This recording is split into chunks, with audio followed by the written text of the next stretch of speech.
नमस्कार साथियों, स्वागत है आपका हमारे YouTube चैनल पर जहां आपको मिलती है सरकारी पेंशन और कर्मचारियों से जुड़ी सबसे सटीक और भरोसेमंद जानकारी। आज की वीडियो में हम बात करेंगे उस फैसले की जिसने देश भर के 78 लाख पेंशन धारकों के चेहरे पर मुस्कान ला दी है। जी हां, ईपीएस न्यूनतम पेंशन से जुड़ी बड़ी खबर अब सामने आ चुकी है और इस बार सरकार ने वो कर दिखाया है जिसका इंतजार सालों से था। आखिर क्या है ईपीएस पेंशन बढ़ोतरी की पूरी सच्चाई? इन सब सवालों का जवाब हम लेंगे इस वीडियो में, लेकिन 2 शर्तों पर। पहली, इस वीडियो को बिना स्किप किए पूरा देखिए, और दूसरी, अगर आप या आपके परिवार में कोई भी ईपीएस पेंशन से जुड़ा है तो इस जानकारी को उनके साथ जरूर शेयर करें। चैनल को भी सब्सक्राइब कर दे। चलिए जानते हैं सीबीटी की बैठक का फैसला। दोस्तों, सबसे पहले बात करते हैं सीबीटी यानी सेंट्रल बोर्ड ऑफ ट्रस्टीज की उस ऐतिहासिक बैठक की जिसमें ईपीएस के तहत न्यूनतम पेंशन को बढ़ाने पर सहमति बनी। सीबीटी के इस निर्णय के अनुसार प्रस्ताव भेजा गया है कि ईपीएस स्कीम के अंतर्गत न्यूनतम पेंशन 1,000 रुपये से बढ़ाकर 7,500 रुपये प्रति माह की जाए, साथ में 1,500 रुपये डीए भी शामिल किया जाए, यानी टोटल 9,000 रुपये मासिक पेंशन।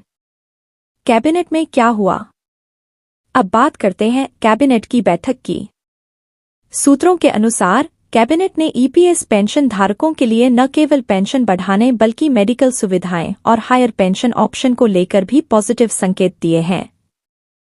प्रधानमंत्री कार्यालय और श्रम मंत्रालय के बीच इस विषय पर विस्तार से चर्चा हुई है और जल्दी ही इस पर अंतिम फैसला आने की उम्मीद जताई जा रही है।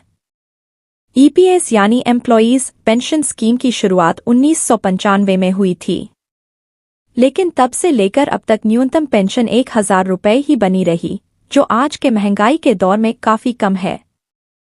अब कोर्ट के फैसलों और पेंशनर्स की लगातार मांग के बाद सरकार पर दबाव बढ़ा और अब सरकार ने कदम उठाया है। सुप्रीम कोर्ट ने भी हाल ही में अपने फैसले में ईपीएस के तहत हायर पेंशन का मार्ग प्रशस्त किया। इस फैसले के बाद जिन कर्मचारियों ने पहले ज्यादा पेंशन की मांग की थी, उन्हें अब विकल्प मिलेगा कि वो पुराने कंट्रीब्यूशन हिसाब से अपनी पेंशन बढ़वा सकें। ईपीएफओ ने इसके लिए पोर्टल भी लॉन्च किया था, जिसकी समय सीमा भी बढ़ाई गई। 78 लाख पेंशनर्स को कैसे फायदा होगा? तो सवाल उठता है कि ये फैसला किसे और कैसे फायदा देगा। जो अभी 1,000 से 3,000 रुपये पेंशन पा रहे हैं, उनकी पेंशन बढ़कर सीधा 9,000 हो सकती है। साथ में मिलेगा 1,500 रुपये का महंगाई भत्ता यानी डीए। कुछ मामलों में मेडिकल सुविधा भी ईपीएफओ के जरिए उपलब्ध कराई जा सकती है, जिसकी प्रक्रिया जल्द लागू हो सकती है। राज्यों की तैयारी और सहमति। सीबीटी बैठक के बाद सभी राज्यों से राय ली गई है और लगभग हर राज्य इस फैसले के पक्ष में दिखाई दे रहा है।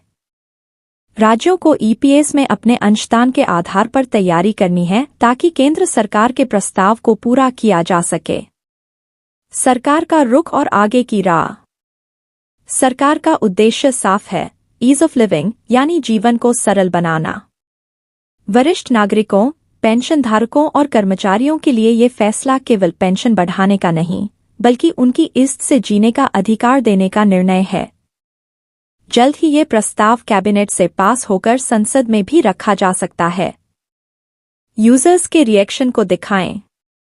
देश भर में ईपीएस पेंशन को लेकर जोश देखा जा रहा है। लोग सोशल मीडिया पर सरकार को धन्यवाद दे रहे हैं और उम्मीद कर रहे हैं कि अब उन्हें न्याय मिलेगा।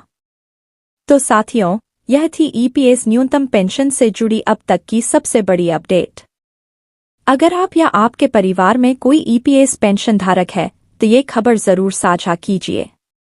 वीडियो को लाइक करें, शेयर करें और अगर आपने अभी तक सब्सक्राइब नहीं किया है तो जरूर करें ताकि आगे आने वाली हर जरूरी अपडेट आप तक सबसे पहले पहुंचे।